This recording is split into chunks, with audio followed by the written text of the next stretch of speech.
Le 28 août, Jésus dit : Lorsque je dis que je suis l'Éternel immolé, je n'exprime pas un nouveau concept. Ceux qui furent le plus près de moi, Pierre et Jean, expriment le même concept. Tous ceux qui méditent sur les œuvres du Père, du Fils et de l'Esprit ne peuvent en avoir un autre. Parfois, vous vous étonnez que Dieu, sachant toutes choses dans son intelligence infinie, ait créé l'homme, et vous vous demandez si Dieu savait ce que l'homme ferait. Oh oui, il le savait. Le Dieu unique en trois personnes n'ignore rien. Tous les événements de l'univers, la naissance et la mort des planètes, la formation et la désagrégation des nébuleuses, la vie et la mort sur les astres lancés dans l'espace, les cataclysmes, les déflagrations, tout est connu éternellement par l'Éternel. Et il connaît aussi éternellement tous les événements de la terre, un des millions des mondes créés par Dieu, celui que vous connaissez bien, car vous en êtes les habitants. Et il connaît éternellement tous les événements de l'être humain en tant qu'habitant de la terre. Avant qu'Adam ne fût, Dieu savait qu'Adam pécherait, et qu'après lui pécherait pendant des millénaires la race d'Adam. Pas un péché des humains, pas une vertu ne sont inconnus à notre sagesse, soit au moment où ils arrivent, soit dans un temps tellement anticipé qu'il n'a aucune commune mesure avec les limites de votre temps, en remontant les siècles des millénaires jusqu'au non-être du temps, à l'éternité. Pousse ton regard, ô Maria, dans notre éternité. Plonge-toi dans ce signe de Dieu. C'est comme si tu fixais le regard sur un ciel très pur, et si tu imaginais qu'au-delà de l'azur, qui semble être la limite, il y a encore et encore de l'espace, espace infini, toujours plus haut. Un tourbillon d'éther, un gouffre d'azur qui plus tu montes et plus devient profond, un gouffre sans fond. Son azur, qui pourtant est, n'est autre chose que son non-être en tant que substance circonstante. Son azur consiste en d'incalculables millions de kilomètres d'éther dans lequel dansent les mondes créés par mon Père. Notre éternité est comme cela. Elle est. Quand commencera-t-elle ? Jamais. Quand finira-t-elle ? Jamais. Combien de temps durera-t-elle ? Toujours. Depuis quand dure-t-elle ? Depuis toujours. Jamais, toujours. Médite sur l'incommensurable puissance que contiennent ces deux petits mots appliqués à la perfection. Pas votre toujours relié à votre courte vie, lequel ne dure même pas le temps d'une vie. Pas votre jamais sujet à de si rapides démentis, mais notre toujours et notre jamais, qui ne connaissent aucune diminution et revêtent notre perfection. Rien n'est occulte pour Dieu, rien. Et alors direz-vous, pauvres humains, pourquoi Dieu a-t-il créé l'être humain ? Oh, quel inutile pourquoi !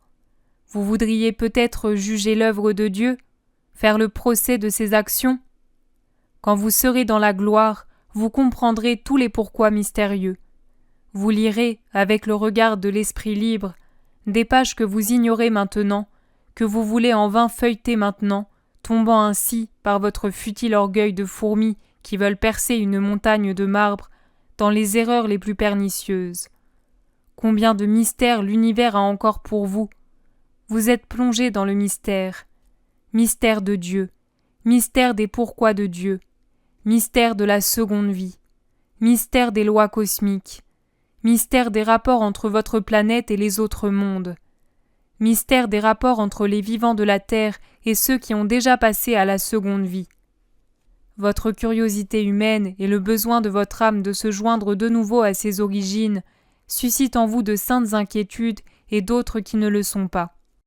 Sainte, lorsqu'elle vous pousse à bien agir par le désir d'approfondir le mystère et l'union avec le surnaturel, afin de vous sentir moins exilé du royaume de l'esprit et de vous rendre toujours plus apte à comprendre les paroles spirituelles et à mériter la vie spirituelle qui atteint la perfection dans l'autre vie, dans ma béatitude.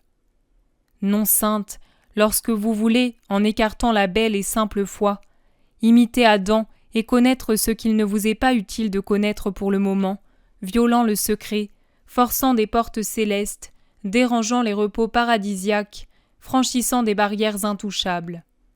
Cela est mal, mes enfants, croyez-le. Laissez à votre Dieu l'initiative de vous instruire sur les mystères de l'au-delà. Il sait jusqu'à quel point il peut vous introduire dans le secret qui réside au-delà de la mort. Fiez-vous à votre Père et Maître.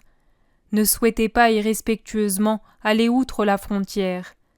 Ne souhaitez pas plus que ce que Dieu veut. Ayez du respect. Que ceci vaille aussi pour tous ceux qui ne se contentent pas de ce que j'ai dit et qui veulent en savoir plus. Croyez-vous que si cela avait été souhaitable pour vous de savoir, j'aurais fait perdre la mémoire aux 3 ressuscités de l'Évangile? Et pourtant, pas un d'entre eux ne dit ce qu'il y a de l'autre côté. Même pas moi, Verbe du Père et sagesse infinie, ne vous ai révélé le mystère de la mort et d'autres dont la connaissance n'est point nécessaire à votre sanctification, mais au contraire lui nuit. Croire est plus haut que connaître. Croire, c'est aimer. Je le dis de nouveau. Croyez donc que si Dieu vous a créé, ce fut dans un élan d'amour. Croyez-le avec amour, afin de répondre à un tel amour. Et avec un septuple amour, croyez que je suis justement appelé l'Éternel immolé, car avant même que le temps ne fût, j'étais destiné à être immolé pour vous sauver. Mon holocauste n'a pas commencé avec ma vie corporelle. Non. Il était avant que je ne devinsse chair dans le sein de la Vierge. Il n'a pas commencé avec l'expulsion d'Adam. Non, il était avant qu'Adam n'eût péché. Il n'a pas commencé quand le Père dit « Faisons l'être humain ».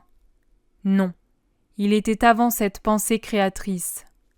Cet holocauste, accompli par la 2e personne de notre Sainte Trinité, est comme une palpitation au centre du cœur éternel de notre être depuis toujours.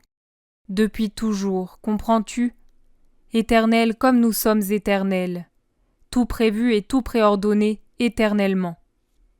Je suis l'Éternel immolé, la victime éternelle, celui qui transfuse son sang en vous pour vous guérir des maladies des fautes, celui qui, avec ce sang, vous ressoude à Dieu, celui qui vous donne toutes les certitudes de la foi et de l'espérance et vous nourrit de sa charité pour que vous puissiez croire, vivre en Dieu, vous sanctifier au moyen de la parole qui ne meurt pas et qui ne permet pas que meure celui qui se nourrit d'elle. Croyez en moi, mes amis, et demandez-moi la grâce de croire toujours davantage. La lumière de la foi et celle de la charité vous permettront de voir toujours plus clairement votre Dieu, votre Jésus, dès cette vie.